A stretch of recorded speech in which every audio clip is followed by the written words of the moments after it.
How do you move away from a job that is completely draining you? That is what we're talking about today on Set to Love. Welcome. You can live a life in flow where your deepest heart's desires become reality. You are here to contribute through your essence, fall deeper in love with your life and the journey that you are on. Take what works, ditch the rest, and always stay set to love. Thank you for being a part of this community. We're all designed to live in flow. So let's go.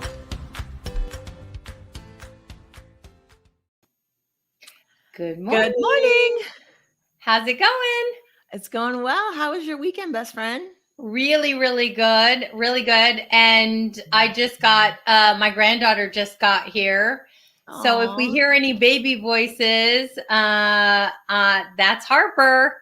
And my day is going to be amazing because I'm so in love with her that my heart, I can't take it. You get to spend today with her. I Yes, love it. See, yes. that's how our life should be. We should wake up every day, no matter what it is we're doing, and say, I get to do whatever Yes. it is that you're doing. Yes. And, this is not how my friend who works at Circle K. So this is why I wanted to bring this up today. So the manager at the Circle K down the street from us, which is a convenience store for anyone out there who doesn't know, it's like where you might get snacks or soda or whatever, gas, fuel for your vehicle. So there's two that are right by our location. There's one right down the street. It's maybe a mile away, maybe.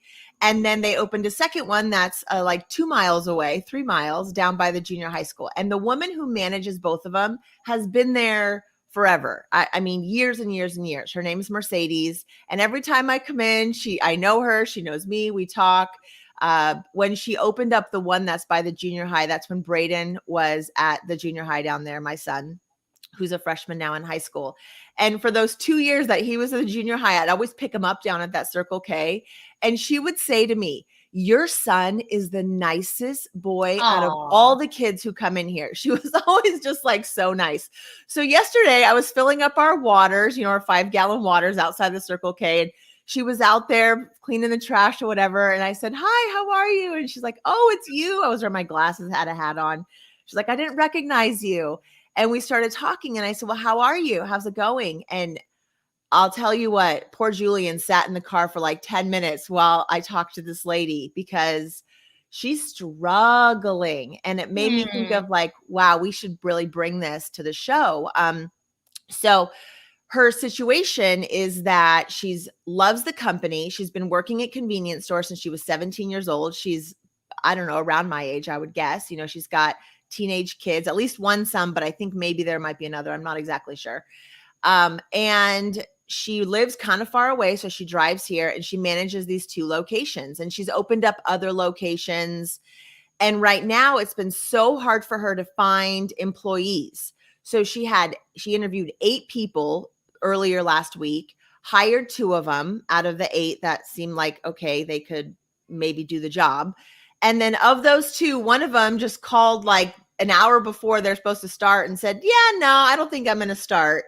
And so it's really left to her. So she's been working the overnight shift. She's been coming in, working extra hours. She's been the one restocking. It's like all falling onto her and what few employees she does have. And she just said, if I don't get help, if I just don't know how much longer, like she's like ripping the liner of the plastic for the trash bags. And it's like one little piece sliver left. And she's like, this is what I feel like. I feel like I'm just hanging on, and then she like tore it off. And so I talked to her and I said, well, why don't have you thought about doing something else like in this world? She's like, I don't want to start over. It feels like I'd be starting over. And I said, well, it's not starting over because see, I couldn't just walk into this convenience store world and start managing stores. I know nothing about this industry. So whatever you do next, you're taking it with you. What about all the vendors, all the people who, Pepsi and Coke and the granola bar company and Frito-Lay's and all those people who come in? Maybe there's an opportunity there to go work in just a different way, but still in this industry.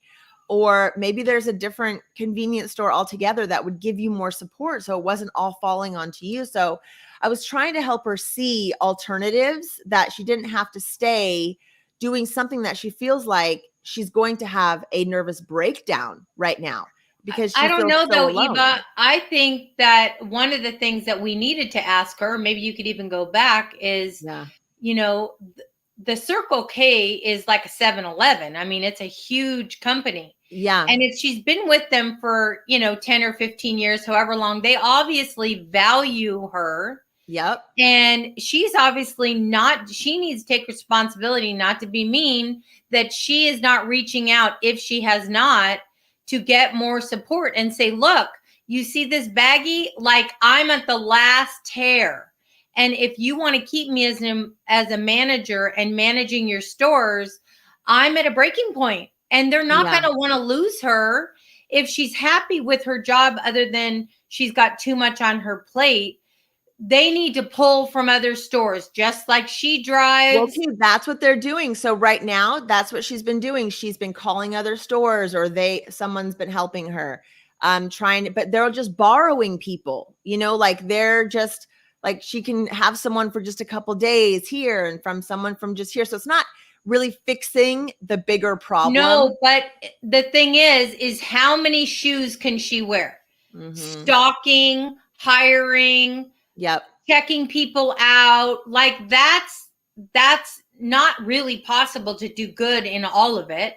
Mm-hmm. And so basically, by her trying to do that, the company isn't supporting her, because they probably are just thinking, well, she's doing fine, she's hanging on. So what I'm saying is literally say, I'm going on strike. I'm either taking off and I'm not doing this unless I get support that I'm not calling for, mm-hmm. that I'm not trying to round up. I need this company to step up and get me people, hire people, let them hire people, just like she was hired.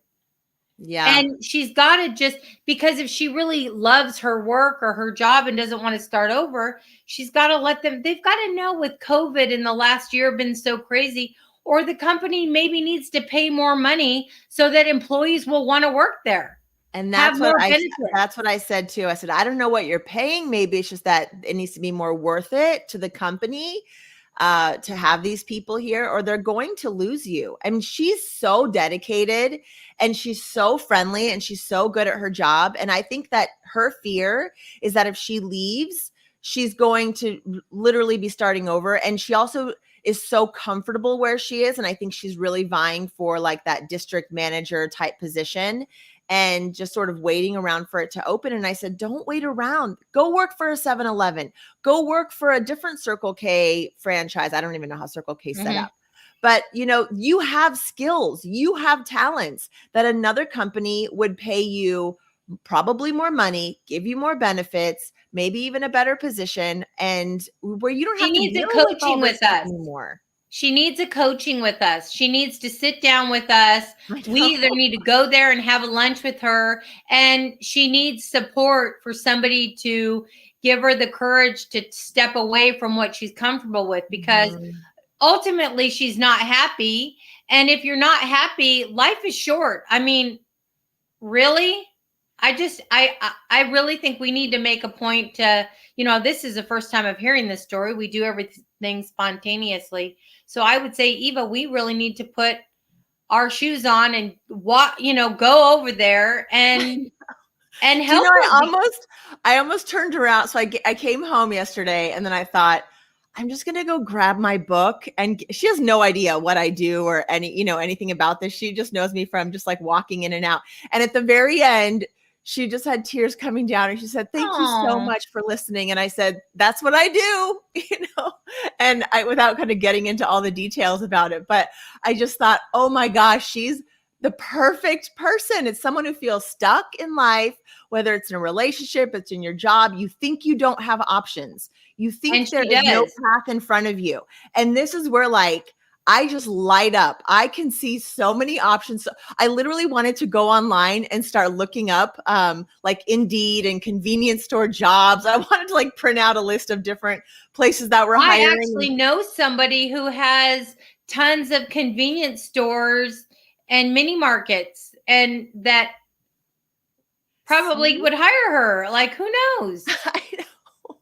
And this is what I like wanted, just to go down there and be like, here's all these resources and options. And you're like, I just want to help her and to see that there's so much more potential out there. And she doesn't have to just be on her last legs and feeling drained and where she's at and feeling like that it's just like sucking the life out of her. You know, she This was is even the talking thing to us. though.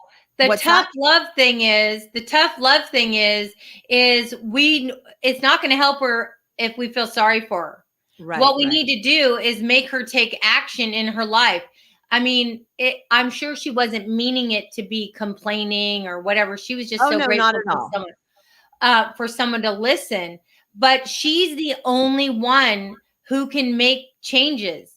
If she doesn't step up and teach people how to treat her, whether it's this company, whether it's people in her life, she needs support. And if you don't go after it, you only have yourself to say, you know what? I'm not doing what it's taking.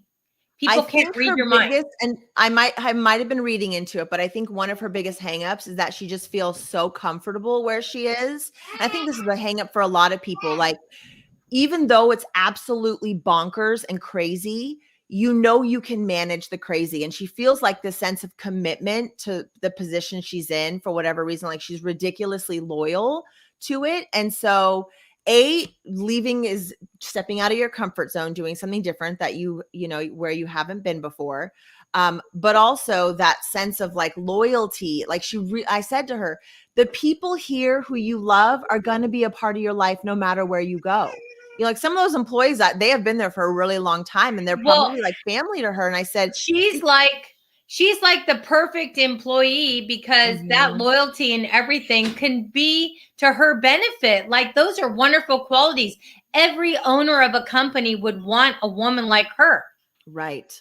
That's but they can also take advantage of her. And that's the problem with people who are ridiculously loyal like that, and also fear stepping out of their comfort zone, is that they will stay in the job or in the relationship or whatever for far too long because they just are unwilling or unable, or a little bit of both, to step outside of that and try something new. And that's what I said. I said, just go online and start looking, just see what's available. We're going to go encourage this woman and give her confidence and show her that, you know, she doesn't have to go too far away from what she wants. She's so close. She's got so much so right.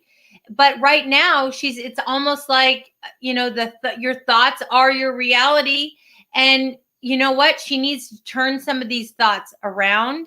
She's got so many years experience. She's got everything going for her. She's reliable. We're going to need to go today because her her district manager, whatever, comes back on Tuesday from vacation. And she said, I'm having a conversation on Tuesday. So if you don't see me again, that's why. Like, I think she really thinks she just might quit on Tuesday if she can't figure this out. So today's our day. So she'll probably be at one of the two locations. She's probably been there all freaking night already. And so, yeah, let's do it. I hope this has encouraged someone. If any of this applies to your life and you could take any part of this to realize that you're the one that has to take action and believe in yourself, that you can do anything you set your mind to, and you do teach people how to treat you, and you can be loving, but really create what it is you want in your job, especially. And it's like you said, Shelley, we just have this, as far as we know, we just have this one life. And so how long are you going to let that relationship or that job or whatever it is, that habit, pull you down and keep you from your flow, keep you from experiencing a wholeness in life? There's lessons to be learned in like those sad, struggling moments, but we don't want to live there. You know, be there for the moment enough to wake you up and go, okay, yeah, I need something different. But then when you get that realization, don't be afraid to take that step into something different, because it's got to be better than drowning and just treading water wherever you are right now. And I think that if she doesn't keep the job, you know, let's just say she does get fired or something like that, there's always something good on the other side, because she's really been so dedicated to what she does. Anybody would be lucky to have her. So only good things are coming her way. And I don't think the universe, this could be the universe just helping her to push her to do something else. I mean, I don't know, but I really believe that in the end, when all of this turmoil is over, it's going to be for the good of something. I agree. And that's what I said to her at the end too, is I said, look, maybe this is just the universe's way of saying something has to change. When nothing is working, that's what I contested to. Like, this is the universe showing you in every way possible that something has to change, and that has to be up to her. So what a great episode. Thanks for chatting with me about this today. I really appreciate it. And I'm totally going to go down there and and see if she's working and bring her the book and talk to her just to like keep her connected with us. I'd love to work with her on it. And heck, I'll even send her this episode. Go, this is what Shelley and I do. We talked about you on our show today. Well, thank you so much, friend. And thanks everyone out there for watching. We do hope that something from this episode you can take with you and can benefit you. You can find us at settolove.com. We are here weekday mornings. And if you have a question, if you feel stuck, if you don't know how to get out of your own way and are looking for some support, you can email us, set2lovepodcast@gmail.com. Shelley and I love working with women out there and helping them to find their flow. So thank you so much. I love you, best friend. And until tomorrow. Hit the bell, everyone. Have a great day.